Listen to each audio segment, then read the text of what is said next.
What's going on, y'all? It's your boy Ruben, and you know what it is. New week, new video. I dropped my video earlier this week talking about the Jaguars. I didn't discuss the Dallas Cowboys like I usually do, and that's kind of because there really wasn't much to talk about. I'll get into more maybe.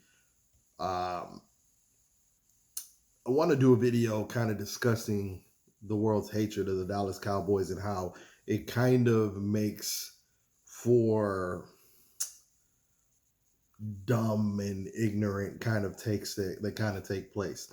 For all intents and purposes, I'm gonna just save it for the next video. But what I will say is, it's the Dallas Cowboys are kind of hard to pin down, and the reason why is because if you listen to everybody, you would think the Dallas Cowboys are trash.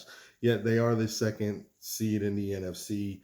Um, and you'll hear a lot of, well, you guys don't play anybody, you don't beat anybody, and things like that, which isn't true whatsoever. They won 12 games for the third year in a row. They won the second seed.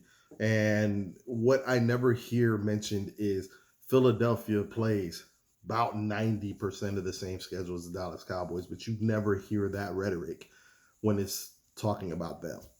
But I digress. This isn't a Dallas Cowboys video, or is it? Uh, we'll get to that. This is a prediction video. And this prediction is because the playoffs kick off tomorrow, Super Wildcard Weekend, big deal, and best time of the year. I can't wait. And this season, I think, has a lot of intrigue because there's a lot of stories. You got Matt Stafford facing off against Detroit. You got in Detroit at that. You got Mike McCarthy hosting his old team, the Green Bay Packers. The only thing that would have made that story better is if Aaron Rodgers was on the squad. Um, you got San Fran just sitting in the one seed, no surprise there. But you got Baltimore sitting in the other one seed, just waiting to demolish whoever comes by. You got Kansas City. Are they going to bounce back? Is Miami going to prove to be too much firepower wise? Are they going to prove they can actually beat somebody with a winning record? Which is something that, some rhetoric that's being spread about the Dolphins, which in this instance, it is true. They haven't quite beaten anybody that has a winning record. And they're going into Kansas City, which is a tough place to play. You got the Bills, winners of 5 straight, and they're playing the Steelers, who should really just be happy to be here at this point. I don't know where to start, but I mean, I think the first round is going to be relatively simple. There's a couple of curveballs there, but I think the Browns beat the Houston Texans. I don't think it's a given because that kid CJ Stroud, he's a baller, man. But that's a tough defense to play first year rookie quarterback, having to play that defense, the best defense in the league, and potential defensive MVP in Myles Garrett. And then you got the pedigree of Joe Flacco that's won a Super Bowl, has kind of steadied the ship on offense. They run the ball well. It's going to be an interesting game. If Joe Flacco can keep the turnovers down, which is something he's had a penchant for, I don't see why Cleveland doesn't win that game. Buffalo definitely beats the Steelers. And then the interesting game to me is Miami, Kansas City. I don't think it's a given. Kansas City has a lot of chinks in the armor, and I knew it was going to be a problem. The tackle situation's a problem. The wide receiver situation's a problem. And then if you watch the game before, yes, Kansas City beat Miami in England, I believe, before. However, that game was, I kind of feel like the referees really helped Kansas City in that game. Tyreek Hill, I believe, dropped a key touchdown. And there were just a lot of situations where I really felt like Miami could have left with that game. And that was before they had Jalen Ramsey. They didn't have Jalen Ramsey at that time. They have him now. Now, the big difference on defense is they're down Jalen Phillips, Bradley Chubb. Now, recent signings, Justin Houston and Bruce Irvin. I think the world of Justin Houston. I think he can really do some things. I think he's been on ice because he's kind of been sitting in free agency. And I think it's a big deal. But he spent no time with the team. Does he know the playbook? I mean, I'm sure they're gonna plug him in on third down. It's just gonna be as simple as go get the quarterback. And if he can do that, I think Miami, even though they're in Kansas City and it's supposed to be very cold, remember last year, Miami hung around with Buffalo with a third string quarterback, right? I think there's a chance Miami can beat Kansas City, but I can't reconcile seeing Patrick Mahomes go one and done. I have been a Tua supporter. I don't love him. I just frequently have said that I believe he's a better quarterback than Jalen Hurts. But I'm gonna go with Kansas City there, and then I'm not gonna go bracket by bracket because I don't really have it in front of me. I just wanted to go through the first round. Either way, I think the AFC is rather easy to me. I don't see anybody beating Baltimore. I think you could see a situation where maybe Kansas City ends up in Baltimore. I think it's going to come down between Kansas City. Even if it's Kansas City, Buffalo, or Cleveland, and I can't see the bracket, so I'm not sure if that's even possible that it could be Baltimore, Cleveland in the AFC Championship. I'm not sure if that's possible, but even if it is, I don't see anybody beating Baltimore. The defense is for real.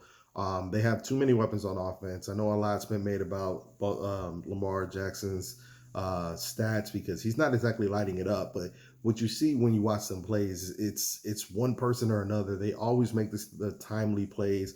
You got to wonder if Lamar Jackson's really going to get over the hump in a high pressure situation like the playoffs. But I think this is the year. Even if he doesn't, that defense is just so good. They're going to get you chance after chance. And then there's nobody, in my opinion, offensively that's really going to put up points like that. You're never going to feel like Lamar Jackson's in a situation that he can't overcome. Kansas City's not putting up points like they used to. You saw what they did to Miami. I don't see how Miami goes into Baltimore and really threatens them. I think Buffalo's intriguing if they end up having to go to Baltimore. But at the end of the day, Josh Allen's going to do what Josh Allen does. He throws hella red zone turnovers, the red zone picks, fumbles. He can't help himself. And I think that has the feel of a team that's ready to kind of deteriorate. On the NFC side, you got San Fran waiting. I don't see anybody stopping them from getting to the NFC Championship game.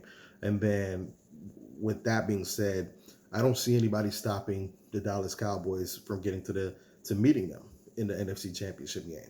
So I'm just going to keep the NFC simple. I got Dallas versus San Fran in the NFC Championship game, and I've been wrestling with this one. I know all throughout the year I've been trying to say, like, I don't see how Dallas with Mike McCarthy makes the Super Bowl.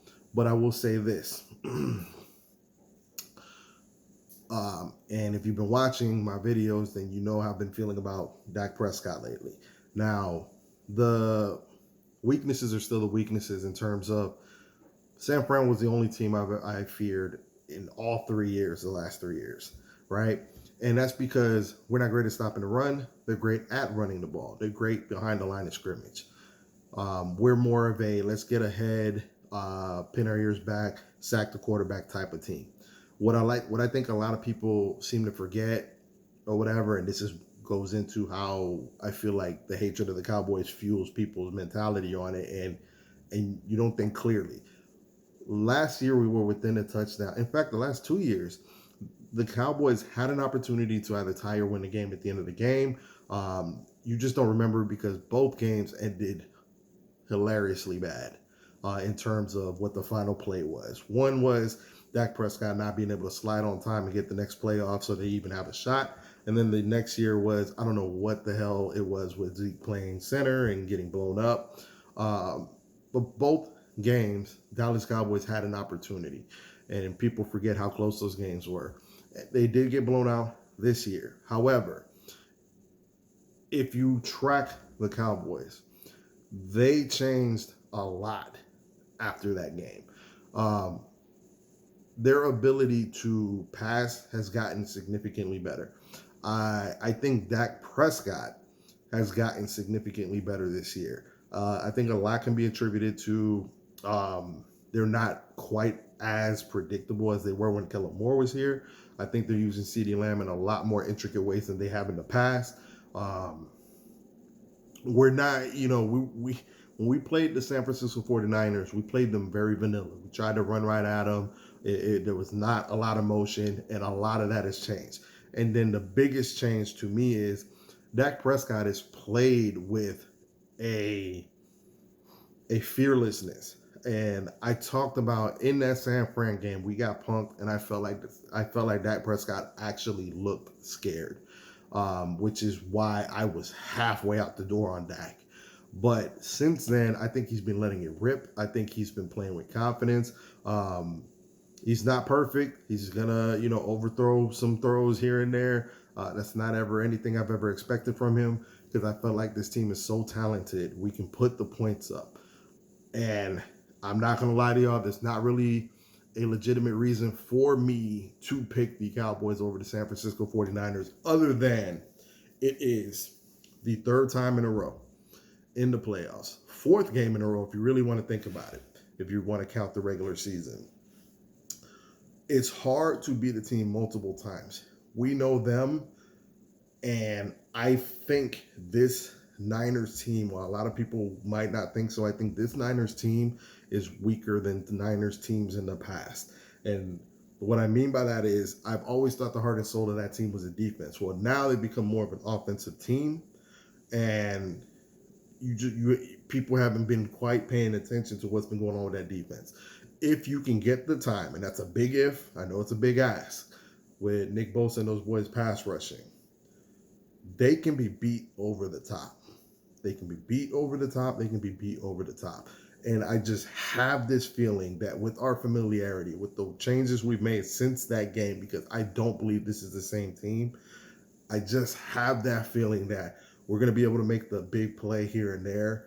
And then now the mystique and the luster's kind of off Brock Purdy a little bit, in that, he's not perfect. We know he can throw some picks.